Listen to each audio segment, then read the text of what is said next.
Everyone, good morning. Welcome back to my MK Bangla blog channel. কেমন আছো তোমরা? আশা করছি খুব ভালো আছো, আমিও খুব ভালো আছি। আবারও চলে এসেছি তোমাদের কাছে নতুন একটি ব্লগ নিয়ে। ব্লগটা স্কিপ না করে শেষ পর্যন্ত দেখতে থাকো, আশা করছি তোমাদের ভালো লাগবে। তো আজকের এই সম্পূর্ণ ভিডিওটি হচ্ছে সি সেকশনের পর ডায়েট চার্ট নিয়ে। তো আমি আমার সি সেকশন হওয়ার পর ডায়েট চার্টের মধ্যে কি কি রেখেছি সেগুলোই তোমাদের সাথে শেয়ার করতে চলেছি। তো প্রথমেই কয়েকটা কথা বলবো। তো সি সেকশনের পর যে খাবারগুলো আমাদেরকে খেতে হবে তার মধ্যে কিছু ফাইবারযুক্ত খাবার রাখতে হবে, কিছু শাকসবজি, কিছু ফল আর কিছু ফ্যাট জাতীয় খাবারও রাখতে হবে। আর সব থেকে যেটা জরুরি হলো সেটা হলো ঘুম। তো আমরা যারা নিউ মম হয়েছি বা যারা হতে চলেছো তাদের জন্য এটা খুবই হেল্পফুল একটা ভিডিও হবে। আর আশা করছি তোমাদের এটা দেখে কিছুটা হলেও হেল্প হবে। তো ঘুমটা খুবই দরকার। আর যারা নিউ মম হয়েছো বা হচ্ছ তাদের ক্ষেত্রে বলছি যে আমাদের যখন নিউবর্ন বেবি হয়ে যায় তখন আমরা সেইভাবে ঘুমোতে পারি না, মানে রাত্রে যেভাবে টানা ঘুমানো যায় সেই ঘুমটা হয় না। আর বেবি যখন রাতে ঘুমায় তখন 2 ঘন্টা অন্তর অন্তরই ব্রেস্ট ফিডিং করার জন্য ওঠে, যার ফলে মায়েদের কিন্তু ঘুমটা সেই মতো হয় না। তো বেবি যখনই ঘুমায় তখনই কিন্তু আমাদের মতো নিউ মমদেরকে ঘুমিয়ে নিতে হবে। আর ঘুমটা সবার আগে দরকার। ঘুম ভালো করে হলেই কিন্তু আমাদের শরীর তাড়াতাড়ি সুস্থ হবে এবং শরীরের একটা রেস্টও দরকার আছে। তো এটা আমাদের মতন করে আমাদেরকে সময়টাকে বের করে ঘুমিয়ে নিতে হবে। তো এটা কিন্তু একটা খুবই জরুরি জিনিস। তো চলো আর বেশি বকবক করছি না, আমি আমার ডায়েট চার্টটা কিভাবে মেনটেন করি আর আমি আমার ডায়েটের মধ্যে কি কি রেখেছি সেগুলোই আজকে তোমাদের সাথে শেয়ার করছি। তো চলো দেখতে থাকো এবং সঙ্গে থেকো। এখানে দেখো আমার ডায়েটের মধ্যে সবার প্রথমে রয়েছে খেজুর। তো খালি পেটে 4টে মতো আমি এটা খেয়ে নিই। এখানে দেখো খোসাটা হালকা হালকা ছাড়িয়ে নিয়েছি, বীজটাকেও ছাড়িয়ে ভালো করে ধুয়ে নিয়েছি। যেহেতু এটা বাইরের থেকে আনা হয়, ধুয়ে খাওয়াই উচিত। তো আমার ডায়েটের মধ্যে এটাই রয়েছে প্রথমে। তোমরা চাইলে কিন্তু এর পরিবর্তে অন্য কিছুও রাখতে পারো, যেমন কাঁচা ছোলা কিংবা কাজু, আলমন্ড, কিশমিশ এইসবও রাখতে পারো। আমার ডায়েটে কিন্তু প্রথমে আমি এটাই রেখেছি। এরপরে কিন্তু আমি ব্রেকফাস্ট করে নেব।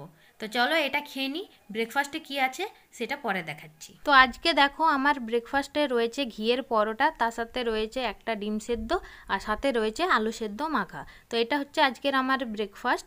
আর প্রতিদিন কিন্তু এক খাবার থাকে না, কোনো দিন ডালিয়াও খেয়ে নিই, কোনো দিন সবজি দিয়ে রুটিও খেয়ে নিই, আবার কোনো দিন ইচ্ছে করলে একটুখানি মুড়িও খেয়ে নিই। তো এক খাবার প্রতিদিন অবশ্যই কারুর খেতে ভালো লাগে না, তাই খাবারটা একটু চেঞ্জেরও দরকার আছে।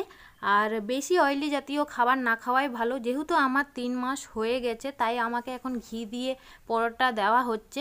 সি সেকশনের পর কিন্তু আমাকে এইসব খাবার দেওয়া হতো না, শুধু সেদ্ধ খাবার দিত, যেমন ধরো পেঁপে সেদ্ধ, লাউ সেদ্ধ, আলু সেদ্ধ মাখা, যেটা এখনও দেখছো তোমরা, আলু সেদ্ধ দিয়ে আমাকে পরোটা দেওয়া হয়েছে। সকালবেলা ব্রেকফাস্ট করার পর চলে গেছিলাম স্নানে, তারপরে এসে সোনা বাবাকে ঘুম পাড়াবার চেষ্টা করে যাচ্ছি কন্টিনিউ, কিন্তু সোনা বাবা আজকে একেবারেই ঘুমাচ্ছে না।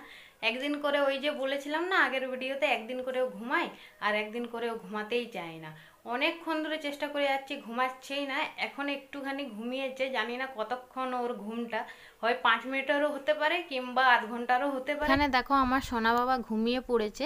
কিছুক্ষণ আগে পর্যন্ত প্রচণ্ড কান্নাকাটি করছিল, ওকে ঘুম পাড়ানোই যাচ্ছিল না। জানি না কেন যে ওর একদিন করে ঘুমাতে ইচ্ছেই করে না মনে হয়, প্রচণ্ড কান্নাকাটি করে, আবার একদিন করে এত ঘুমায় যে ওকে ঘুম থেকে তুলতে হয়। তো এখন ও স্নান করেনি, স্নান করাবে বলছিল কিন্তু এর মধ্যেই ও ঘুমিয়ে পড়েছে। এই 15 মিনিট হলো ঘুমাচ্ছে। তো যাই হোক, ও ঘুমিয়েছে এটাই অনেক বড় ব্যাপার। তো ওকে আর এখন আমরা কেউ তুলবো না, ও যতক্ষণ ইচ্ছে ঘুমাক, তারপর তো উঠে পড়লে ওকে স্নানটা করানো হবে। তো এইদিকে ঘুমাক। আর এখানে দেখো আমাদের এটা হচ্ছে গাছের পেঁপে, প্রচণ্ড মিষ্টি খেতে পেঁপেটা।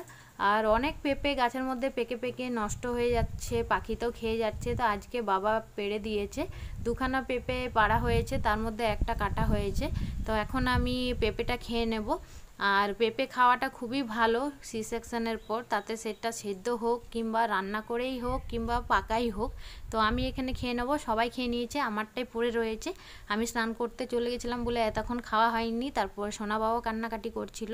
তো এখন আমি এটা খেয়ে নিই। আর আজকে দুপুরে কি কি রান্না হয়েছে তো চলো সেটা তোমাদেরকে দেখিয়ে দিই। তো এখানে দেখো হাঁড়ির মধ্যে রয়েছে ভাত, করা হয়েছে করলা ভাজা। আর এই করলাটা আমাদেরই বাগানের গাছের করলা। করলাটা প্রচণ্ড তেতো, খেতে পারি না বলে মুচমুচে করে ভাজা হয়েছে, যেটা কম সেটা আমার আর ভাইয়ের জন্যে মুচমুচে করে ভাজা হয়েছে। আর এই সাইডেরটা মা বাবার পূজা খাবে। আর করা হয়েছে বেগুন ভাজা, আলু ভাজা, আর তার সাথে করা হয়েছে সজনে ডাঁটা আলু দিয়ে পাতলা ঝোল। এটাও কিন্তু আমাদের গাছের, আর যে বেগুন ভাজাটা দেখলে করা হয়েছে ওই বেগুনগুলোও কিন্তু আমাদের বাগানেরই গাছের। তো এখানে যতগুলো সবজি করা হয়েছে আমাদেরই গাছের বেশিরভাগটা, আমাদের বাগানে সব রকমই সবজি টুকটাক আছে। আর বেশ ভালোই হয় টাটকা টাটকা সবজি খেতে। আর এই গরমের মধ্যে ডাঁটা খাওয়া খুবই ভালো, ডাঁটা বলতে এই সজনে ডাঁটা খুবই উপকারিতা।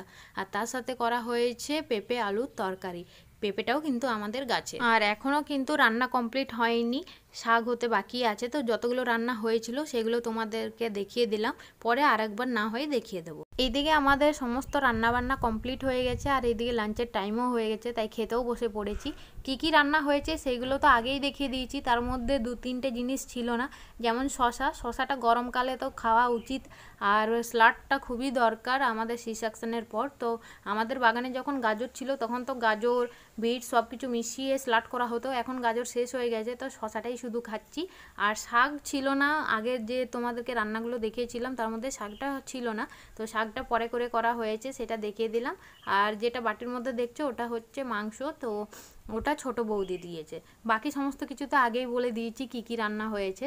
তো চলো এখন দুপুরের লাঞ্চটা সেরে নিই, পরে আবার আসছি। দুপুরবেলা লাঞ্চ করার 1 ঘন্টা পর আমি কিছু ফল খেয়ে নিই। তো দেখো 2টো আপেল আর একটা বেদানা আমি নিয়ে নিয়েছি, ফলগুলোকে ভালো করে ধুয়ে নিয়েছি, এবার কেটে নেব। আর হ্যাঁ, যে কোনো ফলই খাওয়া যাবে, সব ফলই খাওয়া উচিত। আর তোমরা যে ফলটা খেতে ভালোবাসো বা খেতে পারবে সেই ফলটাই খেও, এমন কোনো ব্যাপার নেই যেটা আমি দেখাচ্ছি সেটাই খেতে হবে। তো দেখো আমার ফলগুলো ভালো করে খোসা ছাড়ানো হয়ে গেছে, আবারও একবার ভালো করে ধুয়ে নিয়েছি, এখন ফলগুলো খেয়ে নিই। এখন সময় হচ্ছে বিকেল 5টা। বিকেলবেলাতে আমার ডায়েটের মধ্যে 2টি ড্রাই ফ্রুট রেখেছি, যেটা হচ্ছে কাজু আর কিশমিশ। তোমরা চাইলে আরও কিছু ড্রাই ফ্রুট এর মধ্যে অ্যাড করতেই পারো, আর এরকম কোনো ব্যাপার নেই যে এই ড্রাই ফ্রুটগুলো বিকেলেই খেতে হবে, এগুলো সকালেও খেতে পারো। আমি কিন্তু আমার ডায়েটের মধ্যে এগুলো বিকেলেই রেখেছি। আর এই যে এখানে সোনা বাবাকে বিকেলবেলা করে শোয়ানো হয় উঠোনের মধ্যে, আরও প্রতিদিন এই সময়টাতে খুব খেলা করে, কিন্তু আজকে ওর মন ভালো নেই, সারাদিন শুধু কেঁদেই যাচ্ছে, এমনকি এখনও কাঁদছে, একটু একটু করে খেলা করছে আর কাঁদছে। কি হয়েছে বাবা, কি হয়েছে গো, তোমার মন ভালো নেই? এই দেখো ও তোমাদেরকে ওর ভুঁড়ি দেখাচ্ছে। বাবা জামা তুলতে নেই, জামা তুলতে নেই গো।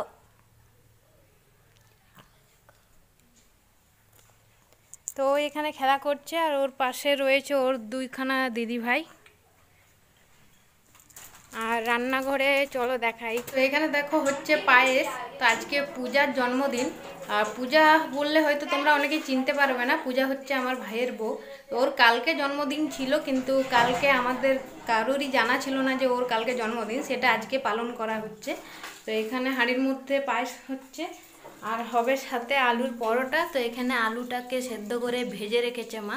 এইদিকে দেখো সোনা বাবা ঘুমিয়ে পড়েছে, আর ওকে উঠোনের মধ্যেই শুইয়ে রেখেছি, কারণ ঘরগুলোতে প্রচুর গরম, এখন থেকে প্রচণ্ড গরম পড়ে গেছে, সোনা বাবা থাকতেও চায় না, তাই ওকে বাইরে উঠোনের মধ্যে শুইয়ে রাখলে বেশ ভালোই ঘুমায়। আর ওকে টেবিল পাখা দিয়ে রাখা হয়েছে, ওপর থেকে একটা মশারি দিয়ে দিয়েছি যাতে না মশা লাগে, আর মশারির ওপরে একটা কাপড়ও দিয়ে দিয়েছি যাতে না শীতটা ওর গায়ে লাগে। এদিকে দেখো আমি এখন হালকা করে একটু টিফিন করে নিচ্ছি, আর আজকে টিফিনে খাচ্ছি পায়েস, যেহেতু পূজার জন্মদিন পালন করা হচ্ছে তো বাড়িতে পায়েস করা হয়েছে, তাই অন্য কিছু না খেয়ে পায়েসটাই খেয়ে নিলাম। আর পায়েসটা আমার শুধু শুধু খেতেই বেশি ভালো লাগে, তাই আজকে পায়েস খেয়ে নিলাম। যেহেতু বেবি সবসময় ব্রেস্ট ফিডিং করতে থাকে, তাই আমাদের খিদেও পেয়ে যায় তাড়াতাড়ি, বিকেলবেলা একটু হালকা করে টিফিন করাটা উচিত। আর এখানে দেখো মা আর পূজা মিলে আলুর পরোটা তৈরি করছে। তোমাদেরকে আগেই দেখালাম মা আলুটাকে সেদ্ধ করে আলুটাকে ভেজে রেখেছিল, তাই এদিকে মা আলুর পুরটা ভরে দিচ্ছে, আর ওইদিকে পূজা বেলছে, দুজন মিলেই দেখো করছে। আর পাশে বসে রয়েছে পাপু। তোমরা হয়তো দেখে বলতে পারো যে অয়েলি জিনিস কেন খাচ্ছ, তো তোমাদেরকে প্রথমেই বললাম যে আমার সি সেকশন হওয়া 3 মাস হয়ে গেছে। তো 3 মাস হয়ে যাওয়ার পর হালকা হালকা করে আমাকে সব কিছুই খাবার দেওয়া হচ্ছে, কিন্তু সি সেকশন হওয়ার সাথে সাথে আমাকে কোনো কিছুই দেওয়া হয়নি, যেমন ধরো মশলা জাতীয় খাবার, অয়েলি খাবার এসব দেওয়াই হতো না। সি সেকশন হওয়ার পর টানা 1.5 মাস আমি শুধু সেদ্ধই খেয়ে গেছি, একেবারেই তেল মশলা জাতীয় খাবার খাইনি। তো তোমরাও অ্যাভয়েড করবে এইসব তেল মশলা জাতীয় খাবার।